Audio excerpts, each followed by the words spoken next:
complejos. Bueno, me voy a referir brevemente a este episodio, después vamos a ir a lo importante que tiene que ver con lo que pasó ayer con YPF.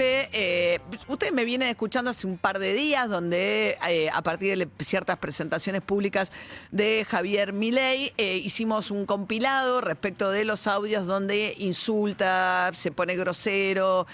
con periodistas, con economistas, con lo que fuese. Planteando básicamente algo que no es por pacata ni por mucho menos, pero me parece que en una sociedad uno lo que desea es que el presidente hable de una manera que la puedan escuchar los chicos, o sea, porque si un chico insulta de esa manera o se burla de esa manera a un compañero en el colegio, hay sanciones para ese colegio, para ese compañero, para esa persona. Me imagino que los docentes en las aulas, en las universidades, aspiran a que la conversación no se vaya en groserías, que la convivencia sea armónica, que se trate bien al que piensa distinto. Las canchas, por ejemplo, frenan los partidos cuando hay insultos racistas, con lo cual la idea de los mandriles y demás, y los monos, bueno, todas estas cuestiones hacen que básicamente no solamente tiene que ver con si hay un ataque a la libertad de prensa, a los periodistas o lo que fuese, sino que básicamente el tipo de comunicación, lenguaje y la forma de hablar del presidente, creo yo, debería estar más o menos en línea con lo que uno demanda en todo tipo de instituciones de convivencia, en el ámbito público, en las escuelas, las universidades. Entonces, a mí me tiene un poco impactada el nivel de insulto, que yo creo que ha escalado muchísimo y me cuesta entender por qué, pero habíamos hecho un compilado la semana pasada, hicimos ayer un compilado de mierda, periomierda, no sé qué, cuando fue a verlo a Tronco, y permanentemente, y es de una cosa, de una grosería sin igual, el lenguaje que utiliza el presidente, sobre todo en streamings o en redes sociales. Entonces yo venía planteando que es algo que me parece que hay que prestarle atención, sobre lo cual, sobre todo no naturalizarlo, porque me parece que además derrama de maneras en las que no son buenas para la convivencia en democracia. No dije más que eso, o sea, que era, tratemos de que no se insulte, y que me llamaba la atención esto. Bueno, gracias a eso terminé recibiendo una enorme cantidad de insultos, que un poco reafirma lo mismo, porque me estás diciendo, che, me parece que no estaba bueno que el presidente de la Nación hable de esta manera. Bueno, eso me ameritó que me insultara. Después lo retuiteó Javier Milei, tremenda atendida mandrila. Mandrila ya sabemos, los mandriles son los monos que tienen la cola rojiza, porque bueno, con la idea de que aquella persona a la cual es atendida o domada tiene que ver con que la perforaron analmente. Este es el tipo de metáfora de la cual habla el presidente permanentemente. Y entonces me escribe Santiago Oría, que es el cineasta, el hombre que trabaja de director de realización audiovisual de la Presidencia de la Nación en la Subsecretaría de la Vocería de Comunicación del Gobierno, es un funcionario público de la Nación, me dice, vos sos pelotuda, Mandrila O'Donnell, perdonen chicos, no hagan esto en las escuelas. Vos sos de criticar la forma, defendés al inútil y criminal de Kicillof, no, me parece que ustedes me conocen, sos tremenda estúpida, te quejás por un insulto suave y chistoso como el de burro eunuco, porque yo había dicho, esto es porque me dice que defiendo a Kicillof. ¿Se acuerdan que el presidente le había dicho burro eunuco a Kicillof? ¿Por qué? Porque por un lado le quiso decir burro por bruto, pero después aparentemente, y esto después descubrí conversando con amigos varones, que evidentemente las mujeres, porque las mujeres con las que hablé no sabíamos a qué se refería, pero parece que está más instalado en el vestuario de los varones que el burro tiene un pene grande, y entonces cuando el presidente le dijo burro, después se arrepintió y dijo, pero eunuco, porque no le quería dejar un atributo que desde su punto de vista sería positivo. Igual después me corrigieron, porque me dijeron que eunuco, que creo que era una cosa que era una castración de los testículos, se hacía por el tema de generar una voz determinada, es de testículos y no de pene. Pero en todo caso,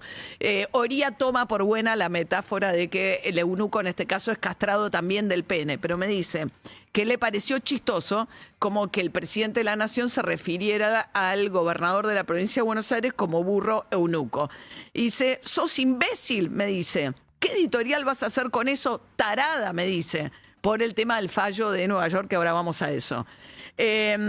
Tus editoriales son una mierda.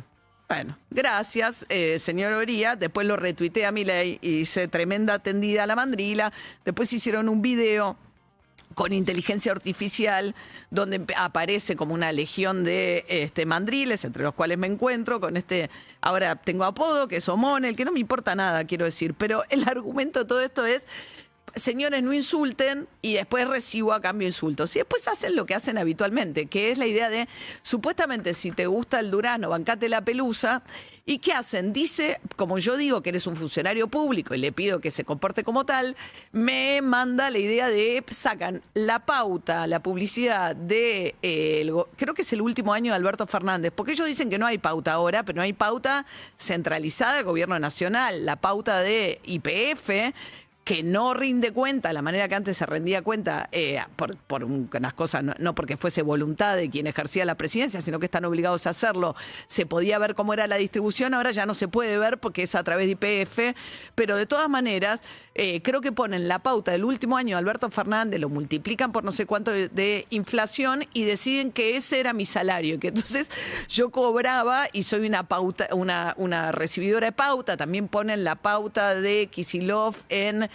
Cenital, donde tengo un programa con Ernesto Tenemón, y resuelven que todo ese dinero es dinero que yo cobro. Afortunadamente, quiero decir esto, nosotros en esta radio somos unos grandes privilegiados porque, dado que tenemos el apoyo de ustedes como audiencia y por cómo se labura en la radio, casi todo, el 90% de los ingresos publicitarios, que es de lo que vive una radio, provienen del sector privado, con lo cual cuando dejó de existir aquella pauta, que además lo más interesante de todo es que cuando pone el cuadro Oría de cómo se reparte la publicidad, nosotros estábamos terceros, que es exactamente el lugar que teníamos en el rating, con lo cual si el reparto se hace como eventualmente debería hacerse en función de las audiencias de cada radio, está exactamente en el lugar que debiera estar. Pero bueno, lo que quiero decir es, nosotros afortunadamente tampoco dependemos de eso, gracias a ustedes. Y de nuevo, no me quiero detener en esto porque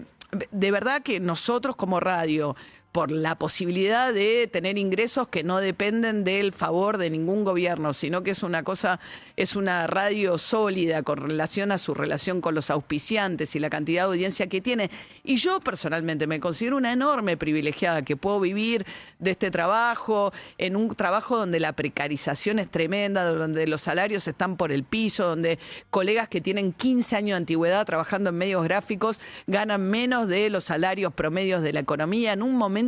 realmente de una situación muy seria. Hay que tener muchas ganas de ser periodista hoy en la Argentina, de ser productor, de laburar en medios de comunicación, porque somos muy poquitos los que no tenemos la situación de enorme precarización generalizada que hay en este mercado. Con lo cual, realmente soy una privilegiada, no tengo nada que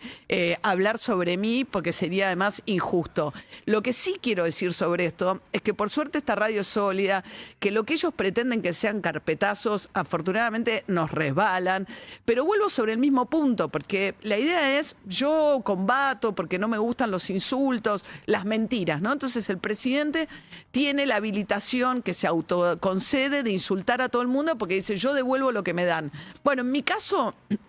lo que doy es un pedido de que no insulten. Nada más que eso. Si como eso me vuelve un insulto, genial, pero yo no insulté, yo solo pedí que no insultaran. Bueno, luego, dicho esto, sobre el fondo del asunto, que me parece que, porque me dice que me callo la boca sobre lo que Kicillof, aquí va. Vamos a,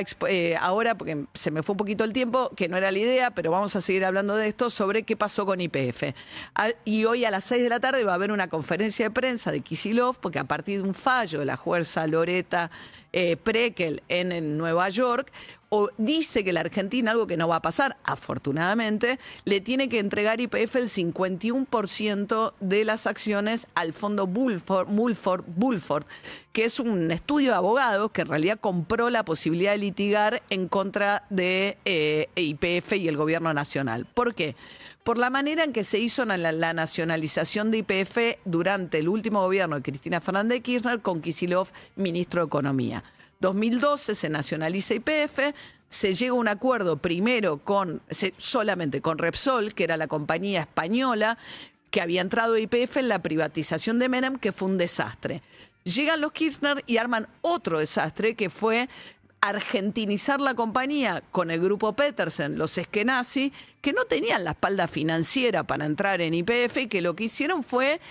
entre Repsol y el grupo Petersen, bueno, secar a YPF porque con los dividendos iban pagando la deuda que habían adquirido para entrar. Eso sale mal y Cristina Fernández de Kirchner decide nacionalizar, y además por una cuestión estratégica, porque Argentina es uno de los países con la reserva más grande de gas no convencional del mundo, y por eso está pasando lo que pasa con Vaca Muerta, y por eso existe la posibilidad de que la Argentina el día de mañana tenga un nuevo generador importante de dólares, que sea no solamente el complejo agroexportador, como charlábamos recién con Dani Steingart. Pero digamos, por un lado funcionó en esta decisión de Cristina Fernández de Kirchner, que reflejó en una ley del Congreso que en su momento acompañó el radicalismo. Hubo algunas abstenciones, que hay que decir que muchos de los que hoy son funcionarios no apoyaron aquella nacionalización, se abstuvieron, caso Sturzenegger o Patricia Bullrich, pero después la controversia estuvo porque el estatuto YPF decía que Argentina tenía que ofertar y pagarle a la totalidad de los accionistas. Se llegó a un acuerdo con Repsol, pero no con lo que eran las acciones del grupo Petersen, que después, por una manganeta, un grupo de abogados que se dedica a esto, compran la posibilidad de litigar, y ahora hay un fallo que dice paguen 15.000 millones de dólares, cuando a Repsol, que tenía la mayoría del paquete accionario, se le pagó 5.000 millones de dólares. En su momento, Kicillof dijo, esto no va a ser un problema porque hay una ley del Congreso, que es la del 2014, que pasa por encima del estatuto de YPF. Como todas esas empresas cotizan en la bolsa de los Estados Unidos, están sujetas a la jurisdicción norteamericana. Y esa es la razón por la cual la jueza saca este fallo, que es absurdo, en el sentido de decir, es una locura que diga vender el 51% para pagar. Además, un estudio abogado que lo pagó nada. Pero a la vez, si sabés que existe esa jurisdicción, conocés el comportamiento de esos